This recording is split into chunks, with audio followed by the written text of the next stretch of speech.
Nah ini dia. Memerangi golongan Wahabi ini pahalanya paling besar di akhir zaman. Waduh. Jadi wajib memerangi Wahabi.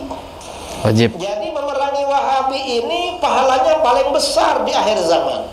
Jangan ragu-ragu. Ketika Kiai Haji Idrus Ramli menyatakan hal demikian tentang Wahabi, itu juga diberikan bantahan oleh Kiai Haji Zahro mengenai hal tersebut. Sampai sekarang ini pun ada yang mencaci maki Wahabi, menganggap sesat Wahabi, menganggap Wahabi bukan ahlus sunnah. Sebagai muslim saya sangat keberatan. Saya bukan Wahabi, jelas bukan Wahabi, tapi tidak rela kalau saudara kita dicaci maki. Benci ya benci, tapi jangan ekspresif dan jangan keterlaluan. Penjenengan nanti akan malu di depan Allah SWT.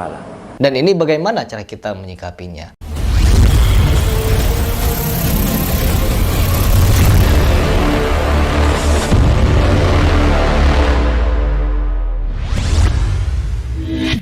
Bismillahirrahmanirrahim. Teman-teman, saya mendapatkan suatu berita atau di-share satu video oleh para subscriber saya atau follower saya dari Instagram, di mana ada pernyataan dari Kiai Haji Idrus Ramli, di mana di salah satu ceramahnya beliau memberikan pernyataan untuk memerangi orang-orang Salafi Wahabi, atau katanya mendapatkan pahala yang luar biasa apabila kita memerangi kelompok-kelompok Salafi Wahabi ini.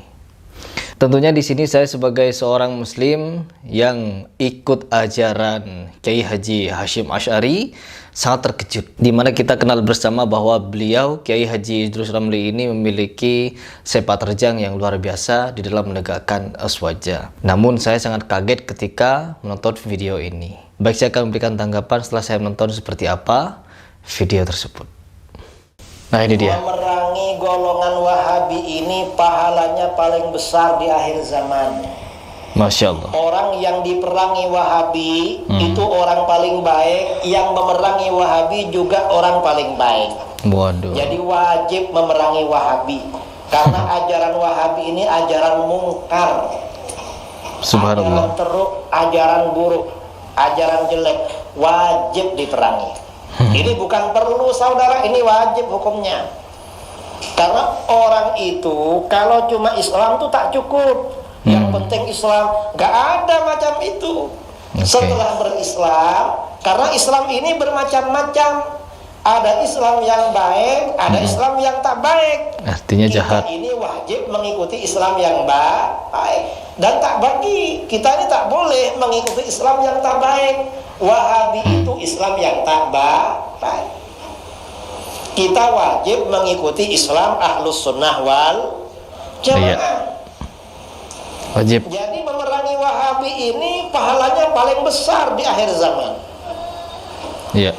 Karena mereka ini ajaran Memerangi. penipu. Jadi wajib.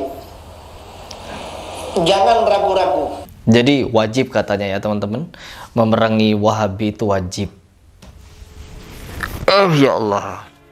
Saya dari dulu itu di dalam memilih panutan atau mendengarkan suatu ceramah dari seorang ustadz adalah mengambil sisi kebaikannya. Saya juga mendengarkan beberapa ceramah atau pengajian dari Kiai Haji Idrus Ramli. Saya juga sering mendengarkan tausiah beliau. Tapi perihal pembahasan Wahabi, saya maklumi. Ya mungkin karena saya seorang muslim yang biasa-biasa saja, yang tidak terlalu ketat masalah perbedaan golongan. Namun saya sebagai seorang muslim yang baik tentunya akan memanusiakan manusia. Meskipun itu golongan Wahabi, Muhammadiyah, Nahdlatul Ulama, dan lain sebagainya, saya memandang mereka sebagai manusia. Jadi saya harus berlaku baik ya. Berlaku baik dengan cara apa? Mendengar apa yang dia ucapkan, apabila ada yang benar ya kita ikuti. Karena apa? Mereka adalah orang ahli ilmu. Beda lagi apabila orang yang berbicara adalah preman atau orang-orang yang bodoh di dalam segi akidah atau di segi fikih. Maka kita tidak boleh mengambil rujukan. Jangan mengambil apapun yang keluar dari mulut orang yang tidak berilmu. Karena bisa jadi apa yang disampaikannya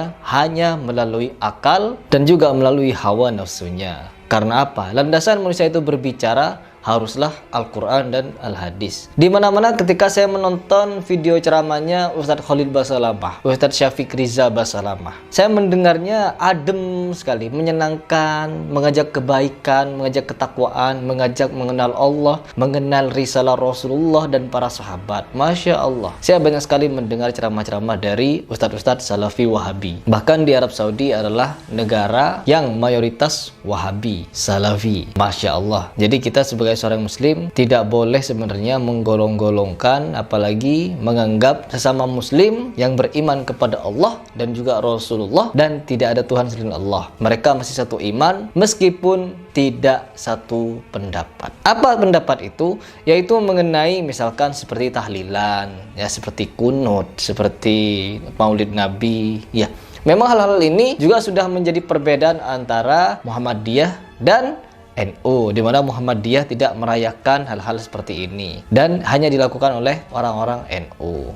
Nah, kita sebagai seorang muslim tentunya juga tahu bahwa orang-orang Salafi Wahabi ingin menyampaikan kepada kita semua bahwa Rasulullah, para sahabat, tabi'in, sampai para imam-imam mazhab juga tidak melaksanakan atau melakukan hal-hal seperti ya tahlilan atau seperti Maulid Nabi dan lain sebagainya. Tidak. Mereka hanya mengajak kita untuk tidak mengerjakan apa yang tidak dikerjakan oleh Rasulullah. Itu sebenarnya baik. Ya mungkin cuma penyampaiannya yang kurang berkenan. Karena apa? Maulid Nabi, tahlilan atau dan lain sebagainya itu ada sejarahnya. Dan di dalam NU itu tidak dikategorikan sebagai ibadah. Hanya di mana kita melakukan zikiran-zikiran, membaca Al-Quran, membaca sholawat, tausiyah, dan lain sebagainya ketika merayakan hal-hal tersebut. Kalau kita menganggapnya sebagai ibadah itu tidak. Dan mungkin cara dakwahnya orang-orang Salafi ini belum tentu masuk ke dalam orang-orang NU. Karena apa? Terlalu to the point, mengatakan itu bid'ah, mengatakan itu sesat, dan lain sebagainya. Mungkin. Dan ini juga bukan diperangi sebenarnya. Ya, bukan diperangi. Tetapi wajib di dalam saling menasihati dalam kebenaran dan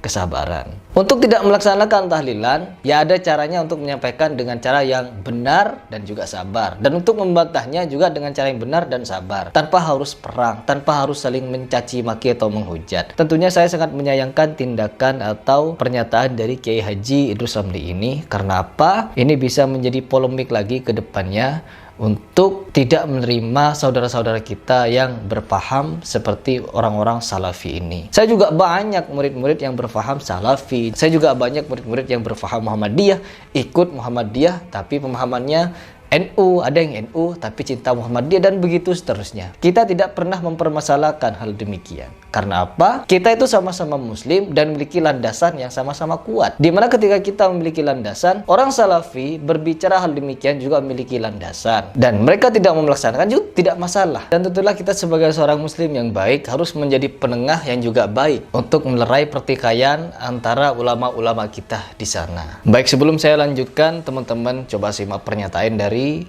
Kiai Haji Ahmad Zahro.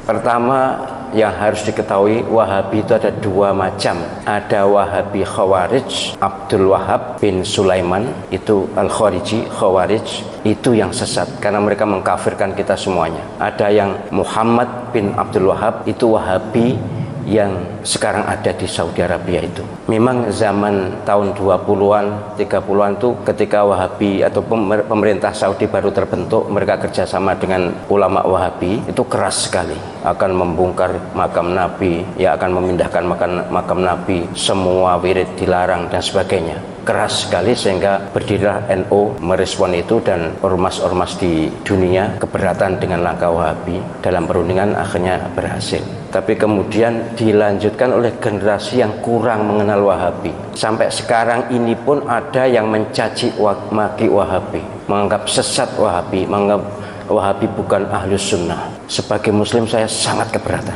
Saya bukan Wahabi, jelas bukan Wahabi, tapi tidak rela kalau saudara kita dicaci maki. Saudara kita Wahabi yang ada di Saudi Arabia dan sekitarnya itu adalah Wahabi yang ahlus sunnah. Kalau tidak sama dengan kita, tidak usah jauh-jauh. Bukan Wahabi, NU dengan Muhammadiyah pun banyak perbedaan. Tapi kan tidak boleh mencerca, tidak boleh mencela.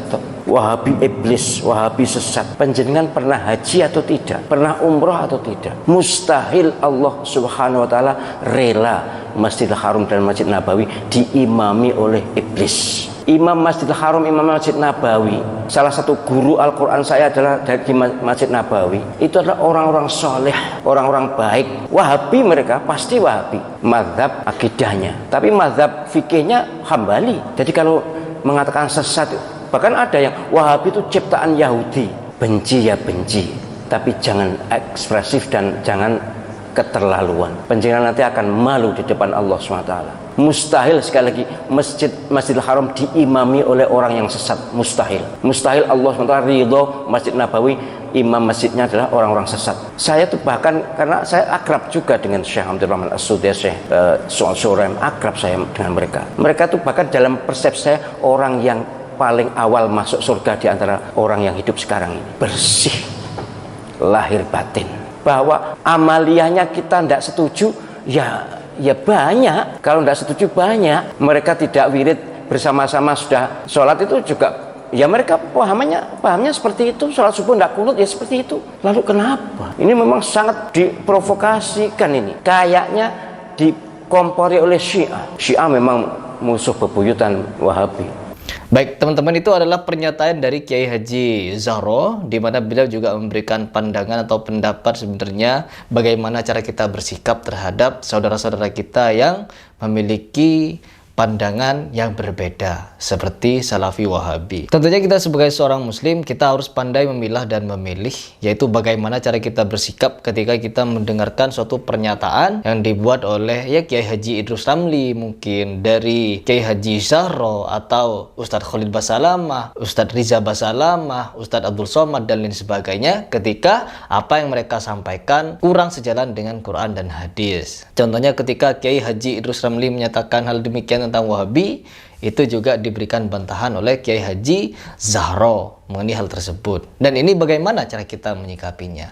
Apakah kita harus mengambil jalan tengah dan tidak menanggapi apa yang menjadi pernyataan mereka berdua? Tentunya kita sebagai seorang muslim yang baik harus pandai. Pandai bagaimana? Pandai menempatkan diri. Tidak semua mungkin ketika pertama kali mereka, orang-orang Salafi, menyampaikan dakwahnya ya dengan cara menyesat-nyesatkan atau menyalah-nyalahkan, itu kurang benar. Namun itu juga tidak dapat disalahkan karena mereka berbicara dengan sesuai apa yang ada di dalil. Dan ini karena mungkin saudara-saudara kita dari Salafi masih baru, ya kita harus memberikan perkenalan. Dan alhamdulillah, contohnya seperti Ustadz Khalid Basalamah, ketika dia mulai berbaur dengan orang-orang NU, berbaur dengan Jamaah Tabligh dan lain sebagainya, alhamdulillah mereka sudah memiliki pemahaman untuk tidak saling menyalahkan lagi. Karena memang ada istilah tak kenal maka tak sayang. Kemarin juga saya dibuat terharu ketika menonton suatu video, yaitu Ustadz Khalid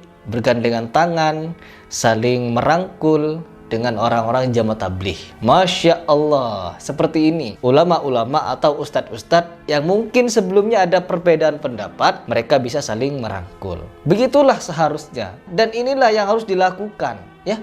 Bukan kita sesama muslim mendebat. Sesama muslim seharusnya bukan mendebat, melainkan mengembalikan apa yang sebenarnya terjadi atau apa yang menjadi hukum untuk kita lihat bersama melalui Al-Quran dan Al-Hadis. Kita kembali kepada Al-Quran dan Al-Hadis. Karena memang itu yang Rasulullah anjurkan ketika ada permasalahan. Kita memang wajib memilih panutan terbaik. Apa terbaik? Yaitu orang-orang yang berpegang teguh kepada Ahlussunnah wal Jamaah. Apakah orang Wahabi ini tidak berpegang teguh pada Ahlussunnah wal Jamaah? Tentunya mereka juga berpegang, dan mereka ini berusaha untuk mendakwahkan ajaran-ajaran yang hak. Apa yang hak? Yaitu ajaran-ajaran yang ada hanya di dalam Al-Quran dan Al-Hadis. Yang di luar itu mereka tidak mengikuti atau tidak membenarkan. Nah, ini juga benar, ya, karena mereka mau beribadah sesuai dengan bagaimana Rasulullah beribadah. Dan mereka tidak mau beribadah apa yang tidak Rasulullah atau para sahabat atau para imam mazhab tidak melakukannya. Ini juga benar. Ya, kita harus mengalami perubahan. Perubahan apa itu?